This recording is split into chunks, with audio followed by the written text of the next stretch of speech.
بسم اللہ الرحمن الرحیم۔ السلام علیکم۔ اللہ کریم آپ سب کو عالم اسلام اور ملک پاکستان کو سدا خوشحال رکھے۔ عمران خان نے مردان کے جلسے سے خطاب کرتے ہوئے کہا، جب مجھے پتا چلا سازش کا تو میں نے ان لوگوں کے پاس گیا جو سازش روک سکتے تھے، فائنانس منسٹر کو بھیجا۔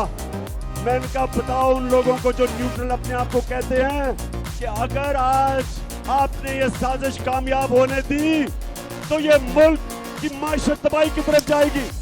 مجھے پتا ہے کہ کس کس آدمی نے سازش کی ہے، ایک ایک سازشی میر جعفر کی شکل میرے دل کے اوپر لکھی ہوئی ہے۔ پی ٹی آئی کا سیالکوٹ میں جلسہ، کارکنوں کی بڑی تعداد پنڈال پہنچ گئی۔ ڈالر مزید مہنگا، انٹر بینک میں ڈالر 76 پیسے مہنگا، اوپن مارکیٹ میں ڈالر 194 روپے کا ہو گیا۔ سپلائی کے خدشات، عالمی مارکیٹ میں خام تیل کی قیمت میں اضافہ، امریکی WTI 4.19 ڈالر مہنگا، قیمت 110 ڈالر فی بیرل ہو گئی۔ برصغیر میں مئی میں گرمی کا 122 سالہ ریکارڈ ٹوٹ گیا۔ بھارت کی کئی ریاستوں میں اسکول بند اور فصلیں تباہ۔